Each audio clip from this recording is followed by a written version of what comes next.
예, 이렇게 강대강 대치가 계속되고 있는데 일본 내에서 반대 목소리는 혹시 안 나오는지 일본 내 여론에 대해서 한 말씀 부탁드립니다.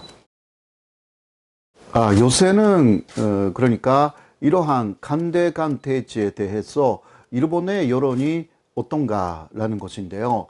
일단 극우 매체는 이것은 계속하면 한국이 패배할 것이다. 이런 식으로도 극우 매체는 말하고 있는데요.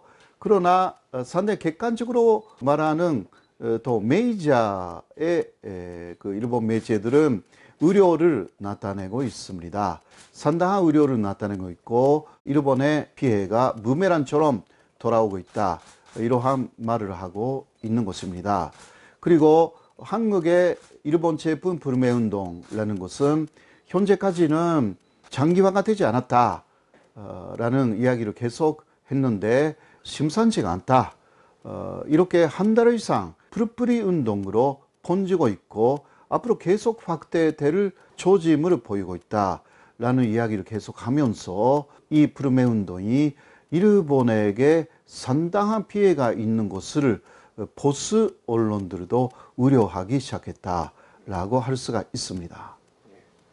그렇게 이제 우리나라, 일본에서도 마찬가지로 이렇게 강대강 대치에 대해서 극우 매체들은 이렇게 계속 가면 한국이 굴복할 것이다 라고도 말을 하지만 균형 잡힌 언론에서는 보통 우려도 많이 나오고 있다고 말씀을 해주셨는데, 반대로 우리나라에서도 이렇게 강경으로 가는 게 좋냐 아니냐에 대해서 굉장히 찬반 양론이 지금 불붙고 있는데요.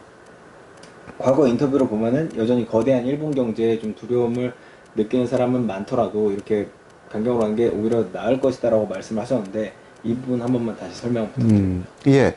에, 자, 그러면 우리 한국에서는 어떤 식으로 일본의 이러한 그 수출 규제 그리고 앞으로도 계속 이어질 가능성이 있는 경제 보복에 대해서 어떻게 대처하면 되는지 여러 가지 이야기가 나와 있지 않습니까? 불매 운동라는 것은 오히려 결국은 한국에 불리하게 될 것이다. 간대간 대치로 가면 아무래도 일본 경제가 강하기 때문에 결국은 피해가 한국 쪽에 많이 올 것이다. 이러한 이야기도 많이 있습니다. 그러나 이런 부분은 좀 더 우리가 지켜봐야 되는 부분이 있습니다. 지켜봐야 된다는 것은요, 경제 보복을 먼저 감행한 게 한국이 아니다라는 것입니다. 이거는 일본입니다. 일본 측은 이것은 경제 보복이 아니라고 계속 현재는 말을 바꿨지만 제2의 수출 규제 조치, 바로 화이트리스트에서 한국을 제외할 때에 그 성명을 낸 세코라는 일본의 경제산업성 장관도 7월 1일, 7월 2일에 그 사람의 트위터 내용을 보면 이렇게 나와 있습니다. 지금도 그대로 남아있는 내용인데요. 그 당시는 세 가지 품목에 대해서 수출 규제를 했지 않습니까?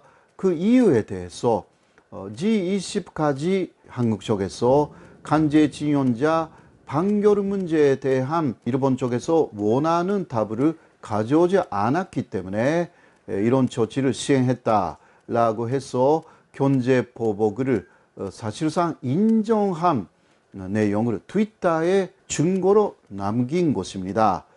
그래서 일본 쪽에서 이게 경제 보복으로 시작한 그러한 내용에 대해서 한국으로서는 어떻게 대응하면 되는가라는 부분들은 우리가 좀 더 슬기롭게 생각해야 되는 부분이죠.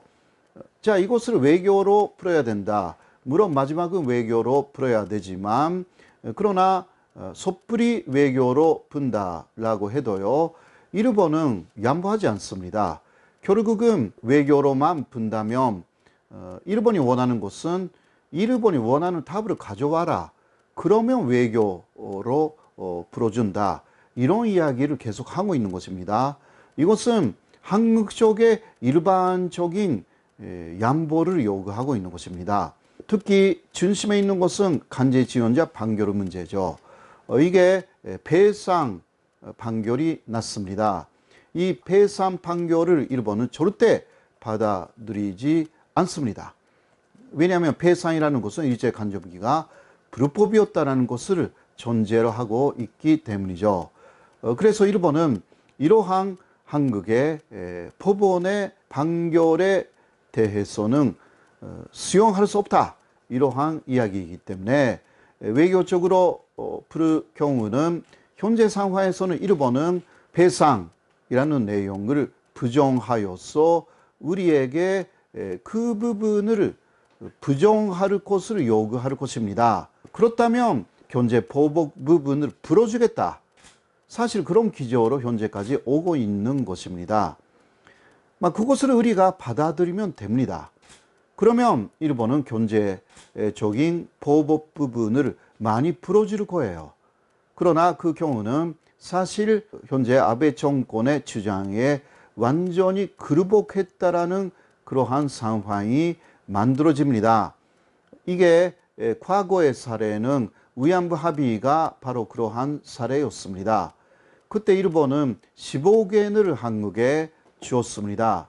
그러나 그 15개는 보상금이었습니다. 보상금이라는 것은 배상금이 아니라 보상을 하는 것은 합법적인 과정에서 그래도 어떤 손해가 생겼을 때 내는 것이 바로 보상금인데요. 결국은 보상금 15개를 일본은 줬지만 본질적인 내용은 위안부 제도라는 것이 합법이었다. 결국은 위안부는 자발적인 의사로 그 위안부가 된 사람들이기 때문에 결국은 매춘부하고 똑같다라는 함의가 거기에 들어가 있었던 거죠. 그래서 위안부 합의와 같은 합의이면 충분히 일본이 납득하여서 한국 쪽의 배상 판결이라는 부분을 무너뜨리려고 할 것입니다. 거기에 대해서 한국 쪽에서 어떤 이의도 제기하지 않는다면 일본은 이제 그 규제를 풀어줄 것입니다. 그것을 우리가 현재 할 수가 있는가라는 부분이죠. 할 수가 있다면 경제적으로는 다시 여러 가지 문제는 해결되지만 한국인의 기본적인 전체성이 영원히 훼손되는 결과를 가져오게 되는 것입니다. 그래서 위안부 합의를 한 이후 일본은 적방하장으로 소녀상으로 제거해라 이런 식으로 나오고 있고 유네스코 세계 기록유산에 위안부 문서라든가 위안부 관련 자료를 등록하려고 하는 중국이나 한국의 노력을 엄청나게 방해하는 그러한 행위에 나와 있습니다. 이러한 상황을 초래해도 문제가 없으면 즉각 배상 문제를 완전히 이제 주장하지 않고 한국의 법원의 결정을 이제 거의 부정하는 입장에서 일본하고 합의하면 문제는 풀릴 것입니다. 그러나 그렇게 되면 그 아베 정권의 한국에 대한 혐한적인 행동은 계속될 것입니다. 이런 부분을 한국 국민 전체가 이제 신중하게 생각해야 되는 그러한 단계가 현재 단계입니다.